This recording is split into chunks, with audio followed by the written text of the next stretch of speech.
Welcome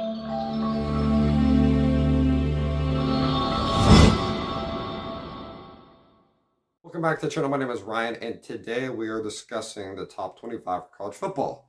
The AP poll came out on Sunday, but we're discussing it today because that's when I always discuss it.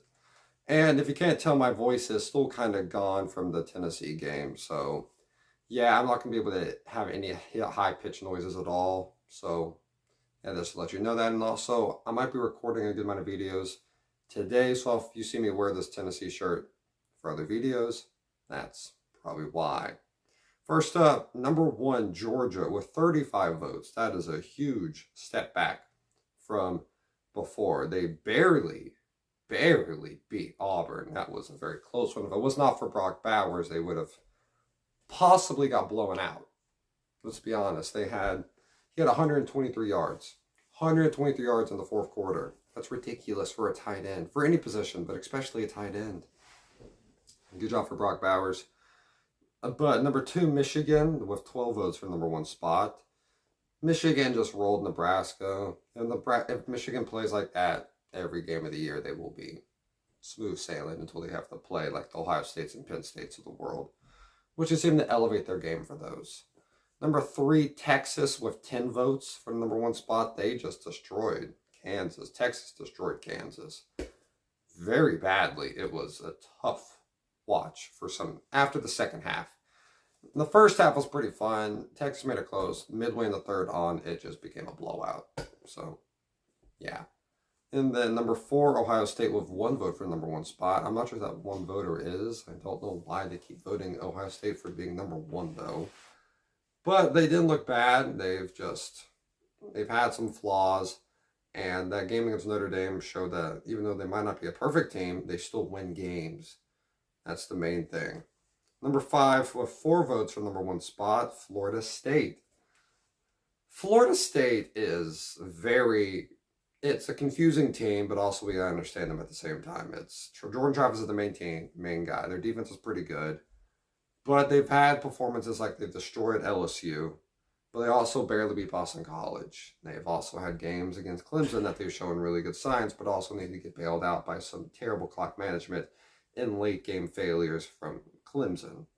So you have to look at this team and be like, okay, is this team really good, or they had some good games? Are they going to stumble at one point? They could definitely stumble at one point, but every team could. So right now, I think Florida State's a very good team. And number 6, Penn State. There's not much to say about Penn State. They're doing very good right now. They've not had a huge test. They just beat Northwestern. Their toughest team they've probably played this year might have been West Virginia, and that's not much at all. So, yeah. Number 7, Washington. Washington, they almost lost to Arizona. That's not good. That is not good at all. But you can't just beat every team by 30-plus points throughout the year. Sometimes you got to actually go in and maybe make it a close one, but pull it out. Don't lose any bad teams. And they didn't lose, so good job. No changes have been happening in the top 7. It's been this way for the whole year, pretty much. I mean, not the whole year. Past couple weeks, it's pretty much been this top 7. And then at number 8, we have Oregon. Oregon coming off a game against Stanford that they just rolled them. They were down 3-0, and then in the first quarter, then they just took off. So Oregon's looked very good this year. Oregon's not had many close games outside of Texas Tech. And then USC. They're at number 9. They went back a spot after beating Colorado, which is kind of strange. We all know USC's defense was not good, but they did enough. Caleb Williams did enough. I think of that. I think their defense started playing bad whenever they got big enough of a lead that they just said that the offense can just we're going to win this game no matter what happens. And Colorado went on a run. Cut it to 7, and then they just failed. That was not a good onside kick. It just didn't work. Then at number 10, Notre Dame. They jump up a spot after beating Duke. Big win on the road, a comeback victory at the end. Duke had the lead, and again, that was at the Tennessee game, but they were showing the highlights and clips up on the screen. And you can watch Notre Dame just, Sam Hartman slowly lead them down the field. And then they had a rushing touchdown. And great job, Notre Dame, beating a good Duke team. This Duke team's actually very good. Number 11, Alabama. Alabama is looking quite good. They're getting a road test this week against A&M. Only thing that they're lucky about in this one is that they don't have to play Connor Wingman because Max Johnson has to fill in for him because Wingman's out for the year for a foot injury.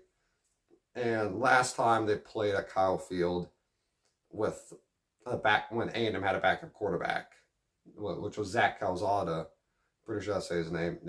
A&M actually won that game against Alabama. So this is not just a little light game or anything like that. No, that this game is going to be very tough for Alabama. But Alabama their defense looks so good right now, beating up Mississippi State, beating up Ole Miss that way. After that Texas loss, they've just progressively got better defensively. And Milroe's becoming more confident, so good thing for Milroe. Number 12, Oklahoma. Oklahoma had a good win, just beating who you're supposed to beat. And Oklahoma's team, you love to see what you did with Dylan Gabriel. What do you see? Their offense is back. Their defense doesn't look bad. And they're going to have a huge test this week against Texas. That's going to be a huge game I will cover in my next video I'll put out. But right now, Oklahoma is looking very, very good. And number 13, they have Washington State. I don't think they played last week, but they move up 3 spots. And this team's getting the respect that they deserve. They've had a Heisman candidate at quarterback that no one is talking about. And this team's looked very good this year.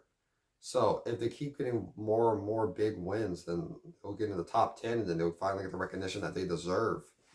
And I think Washington State, when they had Mike Leach, got up to number 8 at one point. Then they got blown up by California. And then it just went downhill after that. And then number 14, North Carolina. North Carolina, they've had some flaws, but right now they're still undefeated. Overall doing good. Drake May is looking good, like we expected. Their defense is still showing a little faults, but overall they've shown the bits of improvement. So that's what we mainly got to see. And their schedule's getting a little easier and easier by the week. So good job, North Carolina. And then number 15, Oregon State. Oregon State coming off a win against Utah that they just didn't let Utah score pretty much. If you're talking about a bounce back victory from last week, letting up like 38 points, Washington State letting up 7 to Utah is very good job by Oregon State. They didn't let him do anything. Oregon State's a very tough place to play at. It's underratedly tough. And number 16, Ole Miss. This game was interesting. I was at the Tennessee game. But we had a dude sitting right in front of us who had these games up and was watching them. So I got to finish the Ole Miss versus LSU because of that man. Shout out to you. This game came down to the wire against LSU.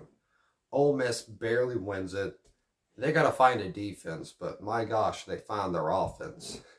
After what happened against Alabama, they had dropped 55 on LSU.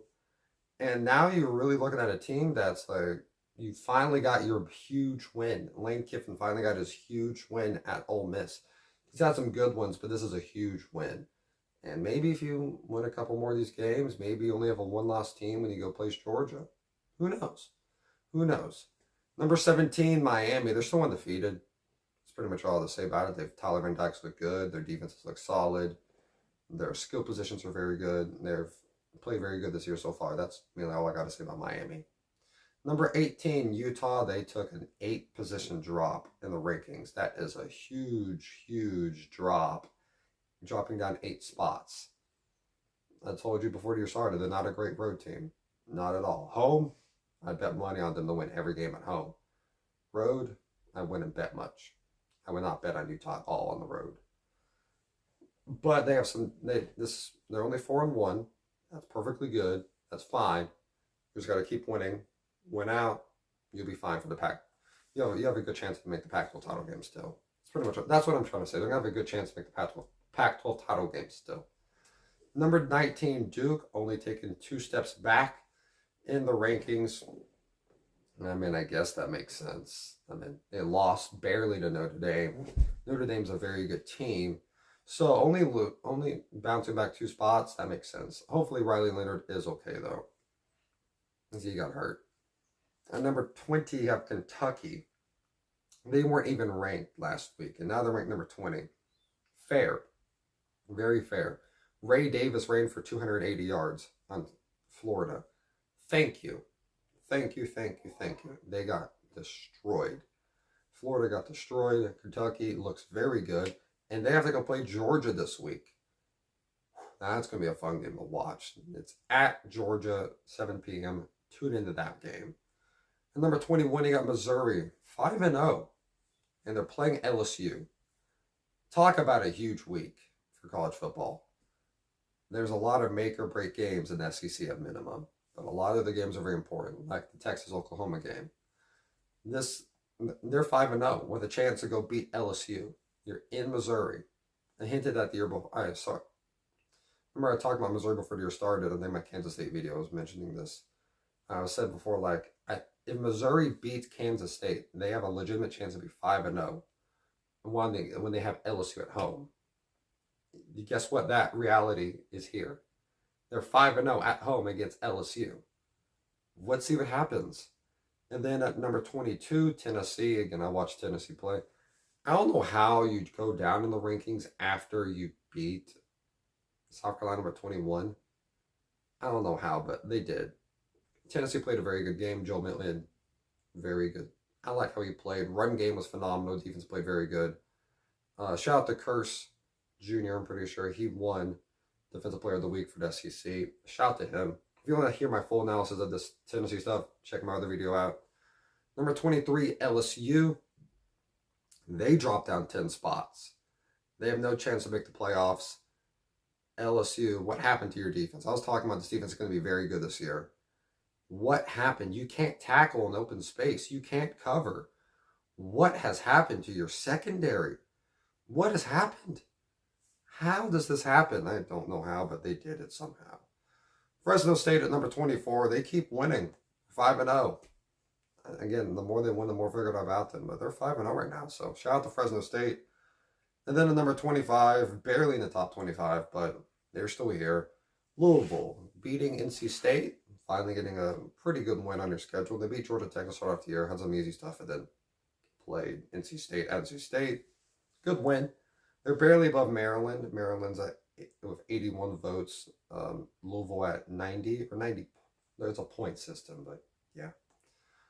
So that's right now where we're looking at the top 25. Some stuff I disagree with. Like, I think that's the one thing I disagree with. I think Ole Miss should be above Oregon State. I think that's one thing. I might put Notre Dame above USC. USC is look iffy. Some points. And that's some things I want to say. LSU, I don't know how they're in the top 25 after losing to that. Proving that you have no defense. You're 3-2. How are you in the top 25? I don't know, but yeah. Hope you all have a great day. Stay safe, y'all, and God bless y'all.